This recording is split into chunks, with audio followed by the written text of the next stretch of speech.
اللہ تعالیٰ یہ خواب کیوں دکھاتا ہے بندوں کو؟ اور یہ ایک ایسا عمل ہے کہ جو انسان جس پہ قابو نہیں پا سکتا، جو انسانی ڈسکوری سے باہر ہے کہ ایسا کیوں ہوا. آپ دیکھیں کہ انسان دو چیزوں کا مجموعہ ہے، ایک اس کا جسم ہے اور ایک اس کی روح ہے. جہاں یہ دونوں آپس میں ایک دوسرے سے موافقت کرتے ہیں، ایک دوسرے کے ساتھ کوآرڈینیٹ کر رہے ہیں، وہاں یہ ایک دوسرے سے کشمکش بھی کرتے ہیں. بعض اوقات جسمانی خواہشات روح پر غالب آ جاتی ہیں، بعض اوقات روحانی کیفیات جسم پر غالب آ جاتی ہیں. عام طور پر دن میں جب ہم دنیا کے کام کر رہے ہوتے ہیں تو ہمارا جسم ایکٹیو ہوتا ہے، اور اس کا نتیجہ کیا ہوتا ہے کہ روح کی جو کار فرمائی ہیں وہ ذرا لو ہو جاتی ہیں. رات کو جب ہم سوتے ہیں اور جسم ہمارا بالکل بے حس ہو جاتا ہے تو پھر روح جو ہے وہ ابھر کر آتی ہے، اس کی کار فرمائی بڑھتی ہے، وہ زیادہ ایکٹیو ہو جاتی. پھر آپ کو قرآن کی وہ آیت بھی یاد ہوگی کہ جس میں اللہ تعالیٰ فرماتے ہیں کہ جب انسان سوتا ہے تو ہم اس کی ایک روح لے لیتے ہیں، جس کو زندگی دینی ہوتی ہے وہ واپس لوٹا دیتے ہیں، ورنہ جو دوسری باقی ہوتی ہے وہ بھی لے لیتے ہیں. اب یہ جو روح نکلتی ہے نا ایک ہمارے جسم سے، تو یوں لگتا ہے کہ جیسے وہ مختلف جگہوں پہ وانڈر کرتی، یعنی گھومتی پھرتی، اور بعض اوقات دور دراز پہنچ کے مثلا کسی مردے سے جا ملاقات کرتی. کیونکہ روح تو ایک لطیف چیز ہے نا، جب ماں کے پیٹ میں بچے کے اندر آتی ہے تو کوئی پتہ نہیں چلتا، جب نکل جاتی تو کوئی پتہ نہیں چلتا. اسی طرح روح دیواروں کے پار بھی چلی جاتی ہے. قرآن پاک میں آتا ہے نا کہ اینما تکونوا یدرککم الموت ولو کنتم فی بروج مشیدہ، یعنی اگر بالکل ساؤنڈ پروف اور ہوا پروف جگہ پر بھی کوئی چیز رکھ دی جائے تو کیا ہوگا؟ روح وہاں سے بھی نکل جائے گی. یعنی روح کے لیے یہ مادی چیزیں رکاوٹ نہیں ہے. اب آپ دیکھیں جو لوگ مر جاتے ہیں بعض اوقات آپ کی ان سے ملاقات ہوتی اور آپ کو یوں لگتا ہے جیسے آپ ان کو چھو کر آئیں، اور ایسا ممکن ہے کہ وہ جو سوتے وقت ایک روح آپ کی نکلی، وہ ٹریول کرتے کرتے اس مقام پہ جا پہنچی جہاں وہ مردہ روح تھی، اور اس نے اس سے جا کر باتیں بھی کی، کچھ میسج بھی لیے، کچھ اور بھی. تو اس سارے کو ہم واضح طور پر نہ جان سکتے ہیں، اس کی حقیقت نہ سمجھ سکتے ہیں، لیکن بعض خوابوں کو انٹرپریٹ کرنے میں یہ چیز آپ کو مدد دے گی کہ ایسا کس طرح پاسبل ہے. آپ اپنے بستر پر لیٹے ہوئے اور روحانی طور پر آپ خواب میں آپ کہیں اور پہنچے ہوئے. بعض اوقات آپ دیکھتے ہیں کہ میت آپ کو کوئی چیز دے رہی ہے، میت رو رہی ہے، میت خوش ہے، آپ اس کو دیکھتے ہیں وہ بڑے باغ میں بیٹھی ہوئی ہے. یہ آپ نے کہاں سے دیکھ لیا؟ آپ تو بستر پہ لیٹے ہوئے تھے. تو وہ جو ایک شعور سوتے وقت نکل جاتا ہے، جسم سے الگ ہو جاتا ہے، وہ ٹریول کر رہا ہوتا ہے ایک طرح سے، اور وہ ایسی جگہوں پر اللہ کے اذن سے ہی پہنچ جاتا ہے اور اس کو وہاں کی معلومات مل جاتی ہیں. اچھا، آپ کو یاد ہوگا وہ قصہ جو شہیدوں کا واقعہ میں نے آپ کو سنایا تھا، عراق میں جو صحابہ کرام کی قبروں میں سے ان کو نکال کر دوسری جگہ پر دفن کیا گیا. آپ نے دیکھا کہ مستقل کنٹینیوسلی 3 دن خواب آیا ایک شخص، جب اس نے اگنور کیا تو بادشاہ وقت کو خواب آیا، مفتی اعظم کو خواب ہے، اور مسلسل خواب میں وہ اپنا میسج کنوے کر رہے ہیں کہ ہمیں وہاں سے نکالو، ہماری قبروں میں پانی آ گیا. اور یہ بالکل سچا واقعہ ہوا، دنیا نے جس کا مشاہدہ بھی کیا.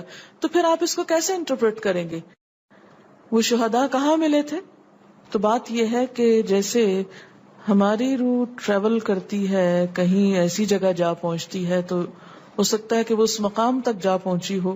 یہ شہیدوں کی روح تو آزاد ہوتی ہے، ان کو اجازت مل گئی ہو کہ وہ ان لوگوں کی روح سے جا ملے، کیونکہ سجین قید خانے میں تو ہوتی ہے نا وہ روح جس کو مجرم روح جو ہوتی. لیکن جو مومن کی روح ہے، خاص طور پہ شہداء کی روح ہے، تو جنت میں کیا کر رہی ہوتی ہے؟ گھوم پھر رہی ہوتی، کھا پی رہی ہوتی. تو یہ بالکل ایک سچ ہے اور حقیقت ہے کہ بسا اوقات انسان خواب میں ایسے لوگوں سے ملاقات کر کے ان کے حالات کو جان لیتا ہے کہ ان پہ کیا گزر رہی. مثلا ان کو عذاب ہو رہا ہے. یہ عام بات ہے نا کہ میت کو جس حال میں دیکھو اسی حال میں ہوتی ہے.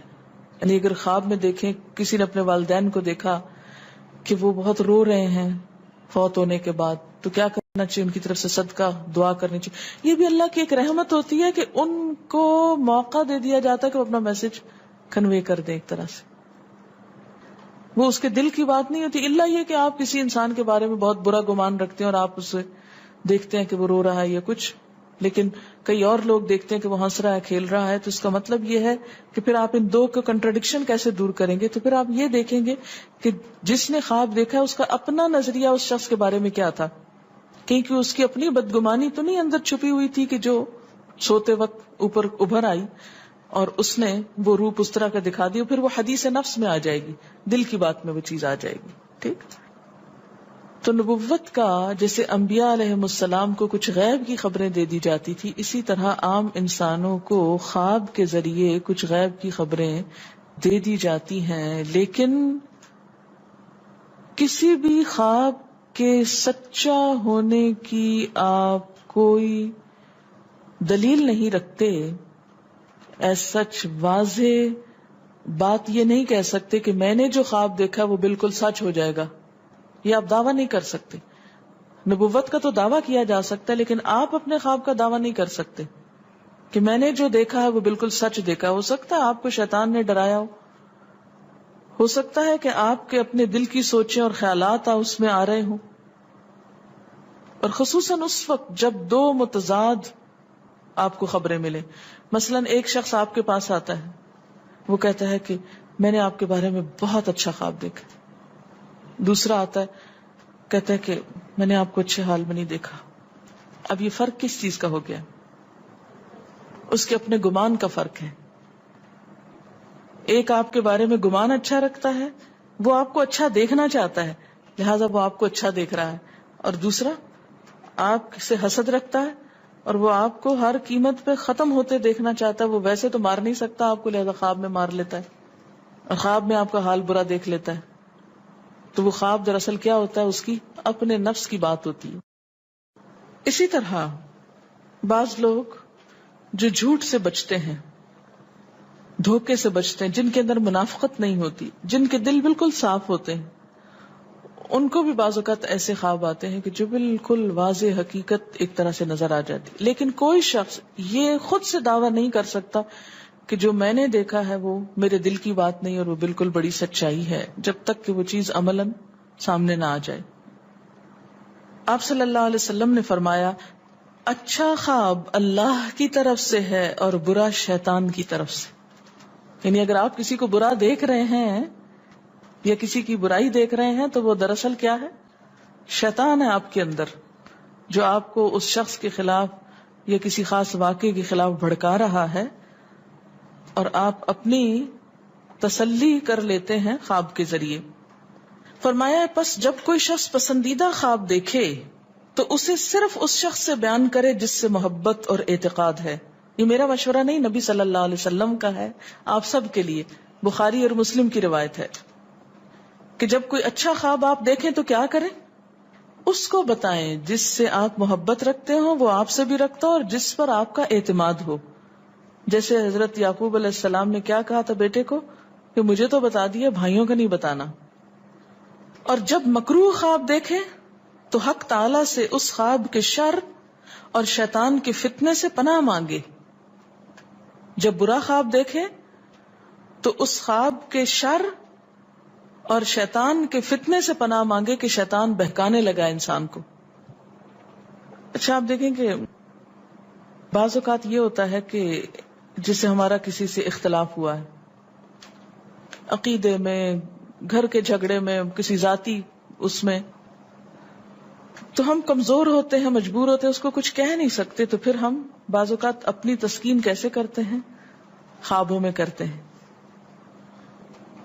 مثلا ایک لڑکا کسی سے شادی کرنا چاہتا ہے اور وہ کر نہیں پاتا، اس کو وہ رشتہ مل نہیں رہا، تو وہ خواب میں دیکھتا ہے کہ اس کی شادی اس سے ہو گئی ہے، اس لڑکی سے. تو بعض خوابوں کی نوعیت بس صرف اتنی ہوتی، اس سے زیادہ اس کی حقیقت نہیں ہوتی. اچھا بعض اوقات جیسے کسی سے ضد ہے، عداوت ہے، دشمنی ہے آپ کی، اب آپ اس کو خواب میں برا دیکھ رہے ہیں، اس کی برائی دیکھ رہے ہیں، تو یہ دراصل کیا ہے؟ شیطان کا شر ہے جو آپ پہ غالب آ گیا ہے. آپ اس کی برائی چاہتے ہیں، ویسے کچھ کر نہیں پاتے، مجبور ہیں آپ، تو آپ خواب کے ذریعے وہ اپنی تسلی کر لیتے ہیں.